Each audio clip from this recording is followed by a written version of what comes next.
देखा मिट्टी पर ये किस तरह कैसे लाइंस बन गए हैं, जो ज़मीन के अंदर पानी होने के बावजूद भी ये ऊपर की जो लेयर है, ये लेयर पर कैसे लाइंस, कैसे ड्राई मिट्टी हो गई है। हालांकि कल ही बारिश हुई है, फिर भी देखो पानी कितनी जल्दी से अंदर सोख लिया है, अंदर प्रवेश कर लिया है, डीप अंडर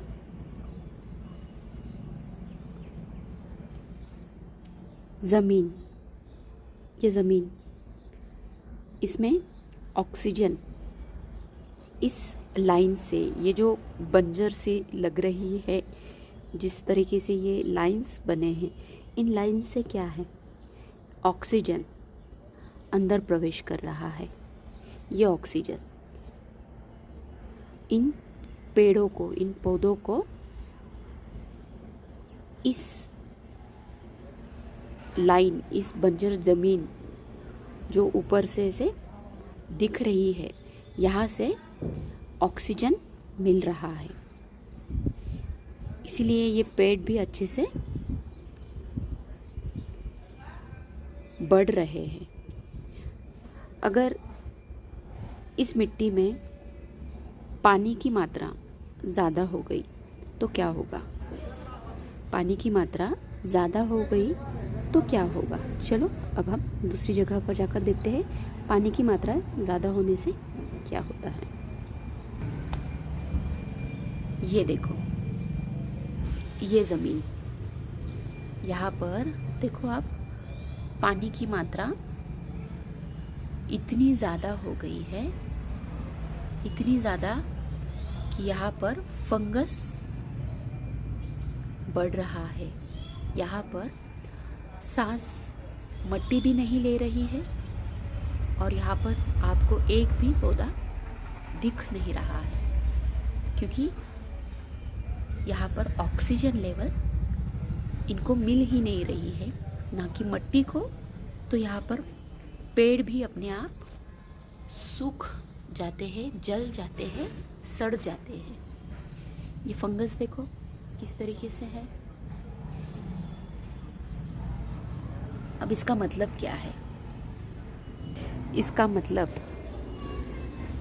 मतलब है ये सुंदर सुंदर जो भी पेड़ बढ़ रहे हैं, इनकी हरियाली देखो, इनकी हरियाली देखो कितने सुंदर लग रहे हैं, क्योंकि इनको जितनी मात्रा में पानी की आवश्यकता है और ऑक्सीजन की आवश्यकता है, इन्हें उस तरीके से मिल रही है, इसलिए ये पेड़ पौधे बढ़ रहे हैं। अब आप बोलोगे ये क्या नया बता रहे हैं? ये हमारे ऊपर भी उतना ही लागू होता है जितना कि इस धरती माता, मदर अर्थ पर लागू होता है। अभी ये पौधा देखो, ये पौधा, मैं इसे हाथ लगाऊंगी तो ये, इसे क्या बोलते हैं हम? इस पौधे को लाजाळू, मराठी में इसका नाम है लाजाळू। अभी मुझे इंग्लिश में नाम नहीं याद आ रहा है, बट शाइन ट्री। ये देखो, इसमें इसी से आपको समझ में आ रहा होगा कि ये, इसको हाथ लगाने से ही इसको फीलिंग्स आ रही है और ये पूरा बंद हो रहा है, बंद हो रहा है, यानी कि इसमें भी जान है ना? इसमें भी जान है, जैसे हमारे भीतर है, और ये जिंदा है। पानी की मात्रा और ऑक्सीजन, ये बैलेंस है।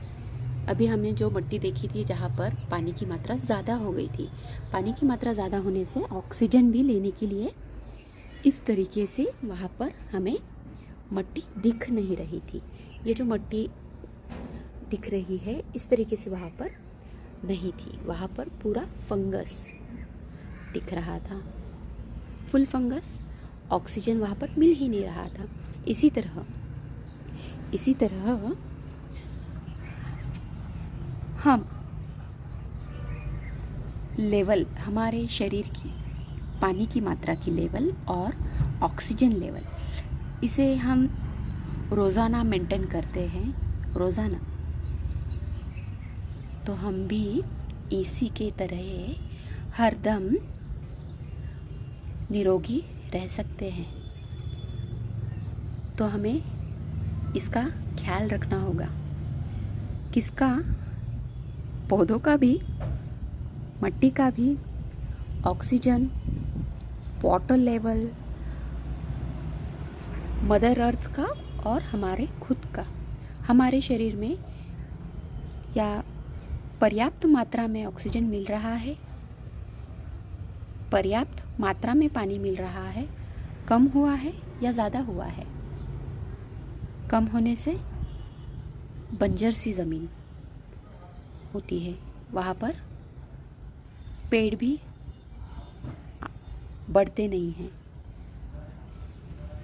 पर्याप्त मात्रा में पानी न होने से और ऑक्सीजन न मिलने से।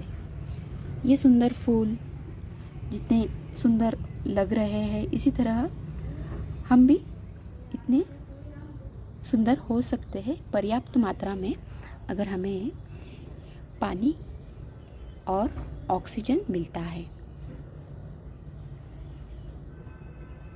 तो इसे क्या करना है? अब ये प्रश्न आता है, ये क्वेश्चन आता है, क्या करना है इसके लिए? ये तो हम ध्यान रखते हैं इसका, इसलिए ये होते हैं। इसको हमने अगर पानी नहीं डाला तो ये जल जाएंगे, मुरझा जाएंगे, एक भी फूल खिलेगा नहीं, कुछ नहीं होगा, ऑक्सीजन भी इनको मिलेगी नहीं। तो हम इनका ख्याल रखते हैं। इसी तरह हमें हमारे खुद का भी ख्याल रखना है, हमारे खुद का भी ख्याल रखना है। जैसे हम इनको रोज़ाना पानी देते हैं, जो भी हम इन्हें खत देते हैं, जो भी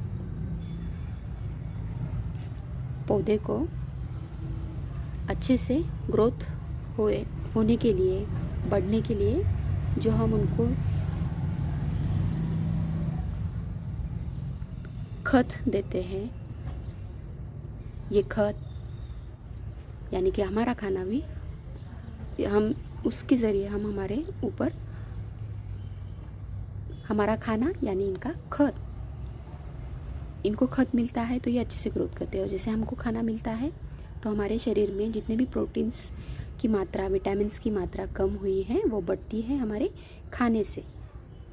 वो भी पर्याप्त मात्रा में ही होना चाहिए। जैसे कि हम यहाँ पर, अगर हमने इन पर जो भी है फर्टिलाइज़र डाला, कुछ भी डाला हमने, तो ज़्यादा होने की वजह से ये भी ख़राब होने लगते हैं। वैसे ही हमारे शरीर का भी हिस्सा इसी प्रकार कार्य करता है, शरीर भी इसी तरह कार्य करता है। तो जिस तरह से हम हमारे पौधे को संभालते हैं, गार्डन को संभालते हैं, उसी तरह हमें हमारे शरीर को भी संभालना है। ये शरीर हमें जन्म से मिला है, तो इसको हमने कितने अच्छे से हमारे लास्ट ब्रीथ तक संभाल कर रख सकते हैं।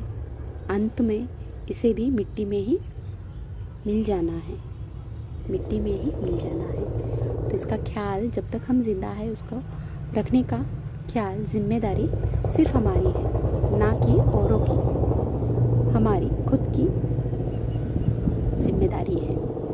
तो डेली तंदुरुस्त रहने के लिए एक्सरसाइज